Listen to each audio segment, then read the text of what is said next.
So here we are, we're at the dash cam now. The first picture is going to be, was sent to me by one of my reporters live and at the scene. Did you see that foreign truck in the outside lane, in lane 3, going through the roadworks? Naughty boy.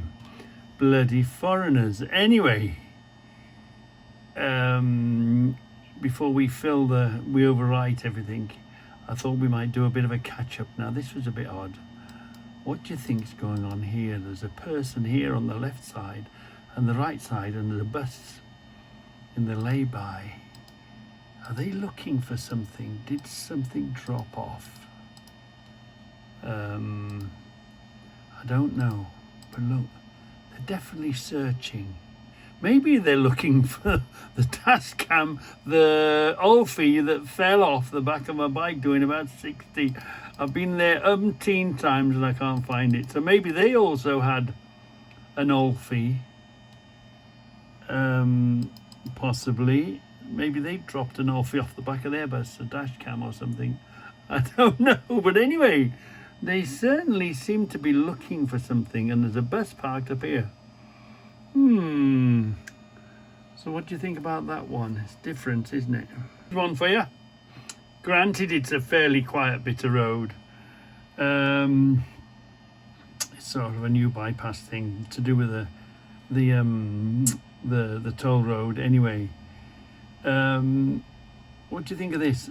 I think this bloke has found a new rule. Yeah, and the new rule is the red lights don't matter if there's no traffic on the roundabout.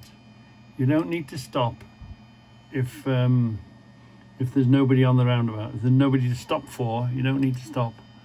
So I wonder, that could be there's nobody coming, he's off and gone, definitely went through the red lights. That might be an interesting rule. Let's just have one more little look at that. Go here, go right forward here, blow that up. There we are. Watch the red lights. So the red lights only apply if there's no one coming around the roundabout. That might be an interesting rule, mightn't it? I just thought I would show you another route that's through Spaghetti. We don't use this very often. We either go left or right. We're neither going north, we're neither going south. We're going up 38. And we don't use this very often, so I thought I might just show you just another route or another road. There's all the roads going up above us. Look, all the junctions, all the elevated road. We're going down. We're going to catch the Tyburn Road down the 38. And it's quite nice because you end up being underneath everything, but then it brings you out on top of everything. I don't know if you see everything here, but we don't often come this way. So it's just, can you see there's the main M6 there, north and south. And here we're gonna join Tyburn Road, A38. I just thought I might press the record button on that for you, because we don't often go that route, except this particular day. That's the way I needed to go. I'll show you this. This is the Pirelli factory in Burton upon Trent. When you come in, you have to go out to get the weighbridge so that you know what weight you've got. So you have to screw yourself around the security hut, and then you go on the weighbridge, which is the weighbridge out, which is the only weighbridge they've got. So you've found the place, you've gone in, you've told them who you are, what you're doing. In this particular case, I was bringing them some tyres. Okay, you've got to screw around the security hut, and you've got to go on the bridge the other side. Fine. Okay, let's do that. And then you've got to screw yourself around the security hut yet again. Remember, you're fully loaded.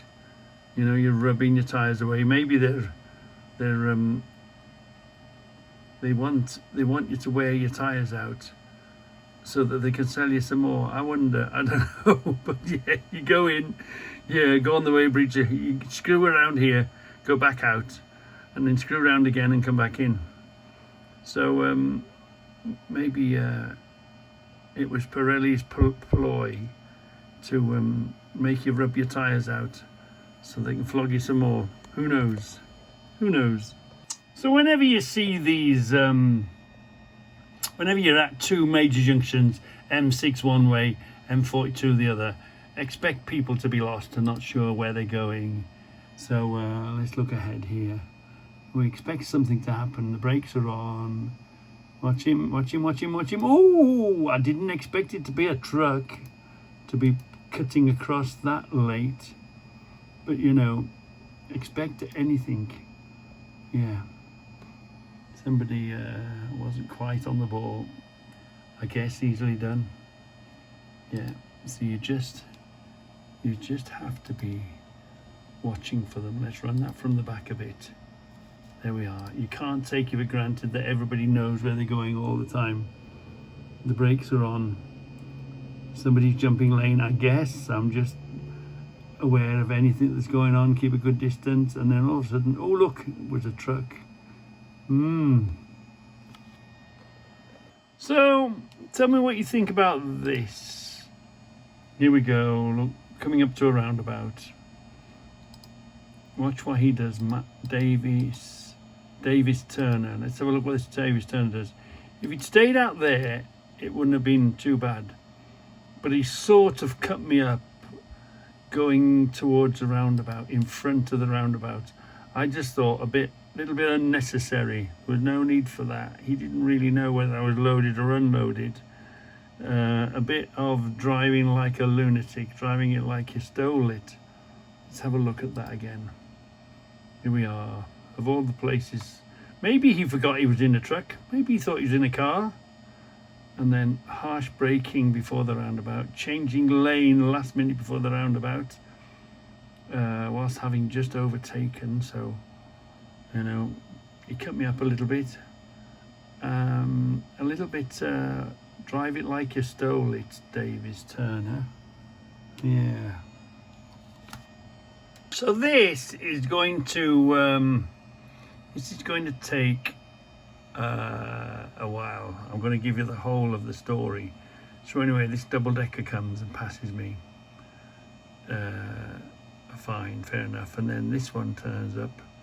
This I don't think it's the same firm. It's the very same name, MCL. Slightly different on the end of it, but nevertheless comes from the same postcode, same estate as we do. Anyway, let's just watch these for a minute. See what they had no forward thinking. So I thought the one in front was gonna cut out. Anyway, so let's keep watching. There's a double decker in front, palletways, and we've got a MCL steel wagon. And look, you're supposed to mirror, signal, maneuver. He looked at the mirror, didn't give a damn, and then moved, signaled and maneuver. Let's go back on this a bit. Let's go right back now. Wait.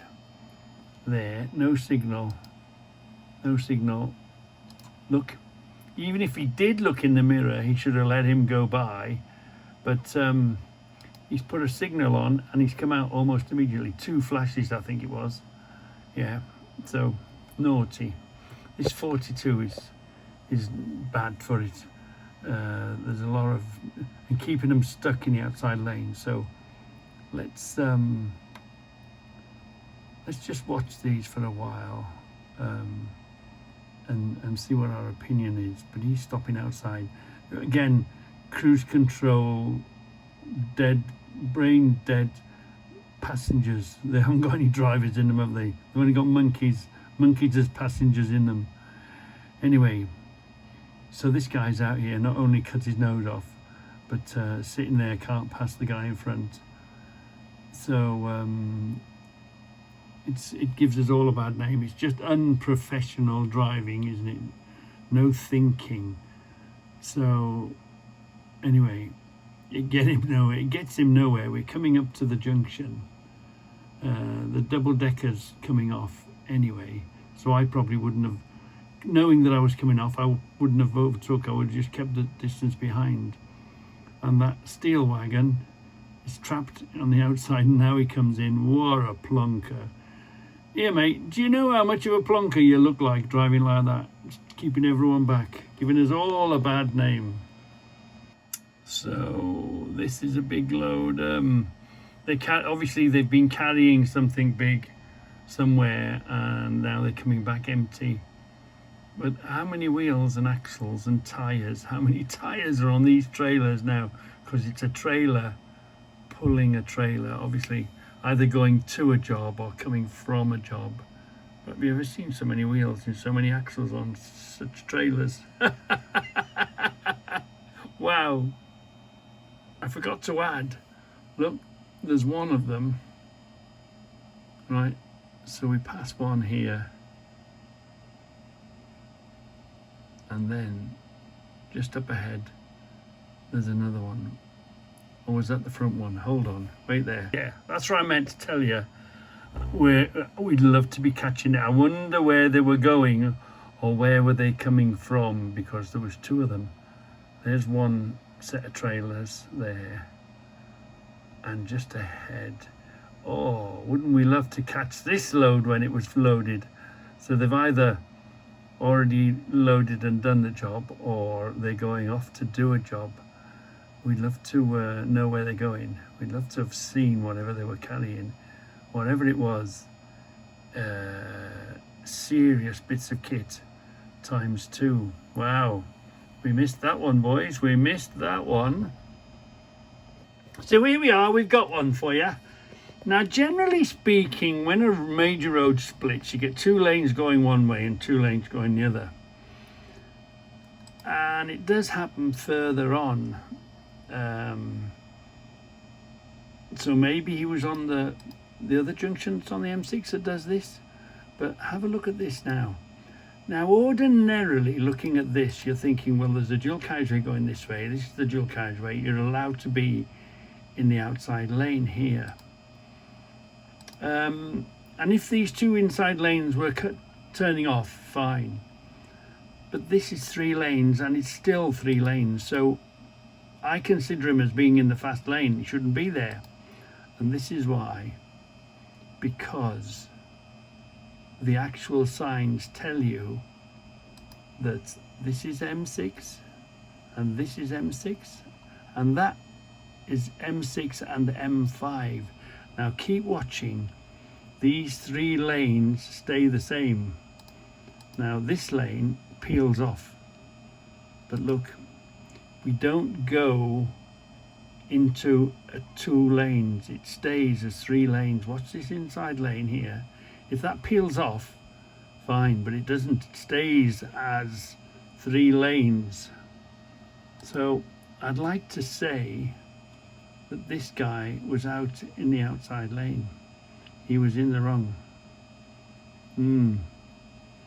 Because a motorway is 3 lanes and it continues to be 3 lanes. Yeah, it's not split, 2 go one way, 2 go the other. So, methinks 3 points and a P45 in the post, do you think? Let's just see. Was he a UK truck? You expect the foreigners to do it,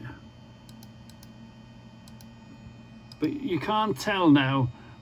A foreign truck might have a British driver in it, and a British truck might have a foreign driver in it. You can't see these days. Yeah, trailer 49. Yeah. So I didn't expect. You foreigners. You see a foreigner in your mirror, You know, they'll do it. You expect them to do anything, but you sort of expect the British trucks to do slightly better. They're supposed to know different. But in a defence, everybody can't know everything everywhere. You know, he may not have come this way. He might be out of his area. He may be from miles away. He may have just started on this route. You know, there can be all sorts of reasons, but nevertheless, the law is the law, isn't it? So this Landor Street is mad. It's a long, fairly long, clear stretch, and there's some right lunatics go up and down it. So let's have a look. Did I come out? Did I cut him up? You know, when somebody passes you quickly, you always wonder, I've only just come onto the road. Did I pull out in front of him? Did I annoy him in any sort of way, shape or form? I don't think so, because look, I've come along and I've travelled down a bit. So I haven't cut out. It wasn't a case that I've cut out in front of him. It's a case that he's come up out of nowhere speeding. So let's just get round this vehicle that's parked up here. So for him to do what he's doing, passes at the speed he passed us, he's got his toe down, hasn't he? So, because you always think, you know, how many times you pulled out and you see someone, you look in your mirror, you think, oh, where did he come from? Watch. Nope. Mad. They drive like bloody mad in Birmingham. So, I think we've caught up with the Roadhog now, and we're back on the road tomorrow. So we'll see what tomorrow brings. Have a quick flash around the cameras. Everything's okay. Right, let's see what we see in the camera tomorrow.